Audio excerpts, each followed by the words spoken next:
102,4 Pro 2 RRI Singaraja Pro 2 FM. Teman terbaik kamu karena kita Indonesia. Senang banget teman Pro 2. Jadi pagi ini kita akan ngomongin hal yang krusial banget, yang sangat penting untuk kita tahu, karena 2024 udah gak ada lagi istilah-istilah atau normalisasi negatif yang harus kita jalankan. Misalnya nih teman Pro 2 dalam tanda kutip ya, stunting. Nah, ya. Kadang-kadang stunting itu bikin kita agak-agak ilfil, makanya kita tadi bahas ilfil gitu ya. Yang bikin kita itu ya kadang-kadang harus menghilangkan rasa ilfil itu untuk mencegah stuntingnya dalam Pro 2 gitu ya. Nah, pas banget ya pagi ini kita ngomongin stunting dan kita akan berawal dari akarnya, bener-bener akarnya untuk mencegah stunting ini nih. Udah bukan lagi kita bicara soal yang sudah terkena stunting, tapi kita bicara dari segi mencegahnya juga, bahkan dari sebelum hamil teman Pro 2, alias sebelum menikah gitu. Dan kita akan langsung ngobrol teman Pro 2 buat kamu yang udah mantengin di live chat kita juga, di live streaming kita di RRI Singaraja Official bersama dengan Dr. Ketut Putra Sedana SPUGI. Ya. Selamat pagi Dokter. Selamat pagi. Asik. Yes. Adi dan Dek Abdi.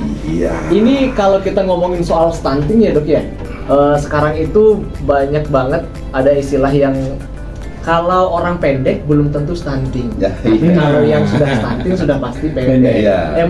Emang sebelum menikah atau istilahnya sebelum remaja gitu, dari usia-usia tertentu mereka melakukan pernikahan akhirnya memutuskan untuk punya anak, apakah itu ada fase mempengaruhi stunting ini muncul dok?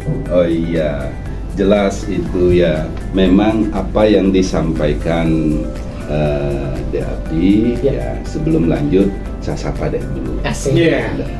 Ya, selamat pagi pemirsa pendengar Pro 2. RRI Pro 2 Singaraja. Ya, hari ini kita memang berbicara sesuatu hal yang mungkin ya bagi kita ya melihat, mendengar ya bahwa ini sangat peranannya besar sekali, pengaruhnya besar sekali. Masalah stunting ini menjadi isu nasional, isu nasional. Penekanannya bagaimana sih mencegah stunting. Tapi sebelum lanjut, stunting itu apa sih? Stunting itu apa sih? Nah, stunting adalah kondisi gagal tumbuh pada anak balita akibat kekurangan gizi kronis, sehingga anak terlalu pendek di usianya, sesuai dengan usianya. Kondisi ini terjadi pada 1000 hari pertama kehidupan. 1000 hari pertama kehidupan. Jadi dari masa kehamilan hingga anak berusia 2 tahun.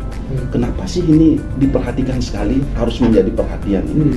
Kita tahu bahwa dampak jangka panjang dari stunting ini akan dapat mempengaruhi otak, kemampuan belajar, produktivitas di masa dewasa. Bisa dibayangin ya, pada mereka yang menderita stunting ke depannya tidak produktivitas, dia mudah kena penyakit.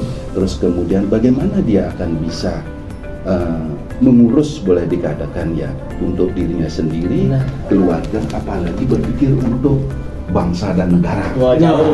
Jauh. Ini yang menjadi peran penting sekali. Produktivitas. Jelas kalau produktivitas akan mengarah ke kehidupan yang sejahtera, ekonomi dan lain sebagainya. Sehingga ini menjadi perhatian dari pemerintah. Kalau kita lihat stunting ini predisposisinya kita lihat ada 3 fase. Fase yang pertama, fase sebelum hamil. Fase kedua, fase saat hamil. Fase ketiga adalah fase setelah melahirkan sampai 2 tahun. Makanya namanya 1000 hari pertama kehidupan. 1000 hari pertama kehidupan itu di dalam kandungan bayi itu berumur adalah 280 hari. Ditambah dengan masa hidup bayi ya 2 tahun. 2 tahun itu sekitar 700 sekian hari. Nah, jadi 1000 hari pertama kehidupan ini krusial sekali. Inilah yang akan menentukan bagaimana ya anak itu ke depannya.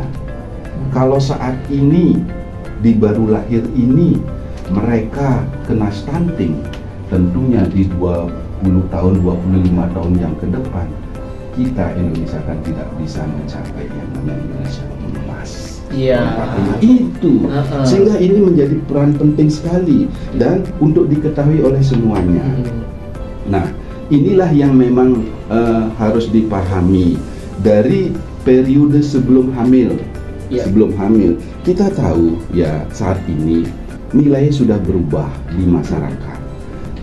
Banyak kasus-kasus menikah karena terpaksa, menikah karena terjadi kehamilan yang tidak diinginkan, menikah di usia muda. Ini sebagai faktor predisposisi terjadinya stunting tinggi sekali, sehingga ini perlu upaya-upaya. Yang kedua adalah pada saat periode hamil. Hamil ini yang kita bagi menjadi 3 fase, yaitu ada trimester pertama, trimester kedua, trimester ketiga. Nah ini pun juga fase-fase ini harus terpenuhi, harus mendapatkan nutrisi yang memadai, yang cukup, sehingga ini akan menjadi modal tumbuh dan kembangnya bayi dan akan melahirkan bayi sesuai dengan harapan. Ya, yang ketiga saat melahirkan sampai periode 2 tahun, ya ini pun juga harus menjadi perhatian, pemenuhan gizi. Nah, sekarang yang kita lihat pada saat menikah dia tidak berencana, kehamilan yang tidak diinginkan, kita tahu pasti mereka yang hamil tidak diinginkan apa? Perawatan bayi pasti tidak bagus kehamilan. Begitu pada saat hamil tidak mendapatkan perhatian, support baik dari dirinya, pendampingnya, keluarga.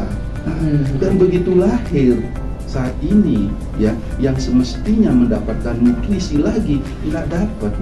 Nah, apa yang terjadinya? Inilah menjadi masalah di kemudian hari. Anak-anak yang lahir dengan stunting, dengan keterbatasan, mudah kena penyakit, produktivitas yang menurun karena kemampuan daya pikirnya terbatas. Nah, ini yang harus memang menjadi perhatian kita bersama, terutama pada generasi Z ini. Banyak orang yang belum aware tentang itu. Dan ternyata itu benar, berarti secara ilmu kedokteran juga benar seperti itu ya. Aduh, nggak nyangka ya. Ternyata kurang aja waktunya untuk membahas tentang hal ini ya. Dan thank you banget buat teman Pro 2 yang udah ikutan di obrolan kita di live streaming di YouTube, di RRI Digital juga. Yes, pastinya mungkin ada sedikit closing statement untuk di topik hari ini, Dokter. Pada kesempatan ini saya ingin berpesan. Pertama, jadikanlah kehamilan itu sebagai sebuah kehamilan yang diinginkan dan itu harus direncanakan. Kenapa begitu? Anak adalah merupakan titipan Tuhan yang harus dijaga dan dipenuhi hak dan kebutuhannya, sehingga sangat dibutuhkan kesiapan daripada orang tua. Ingat, masa depan kita ke depannya tergantung daripada anak-anak atau bayi-bayi yang ada di dalam kandungan saat ini maupun yang akan hamil ini. Kenapa? Karena sekolah pertama dari anak itu ada di dalam kandungan ibu. Guru pertama dari anak itu adalah ibunya sendiri, sehingga kualitas dari sekolah itu dalam hal ini kandungan harus terjaga dengan bagus, dan juga kualitas dari ibunya sebagai guru harus juga dijaga, sehingga akan lahir anak-anak kedepannya, anak-anak yang berkualitas. Wah, keren banget ya. Terima kasih banyak buat Dokter Caput sudah mau berbagi. Semoga next kita bisa bahas lebih panjang lagi ya, Dok ya. Dan tentunya dengan pertanyaan-pertanyaan random dari netizen kita.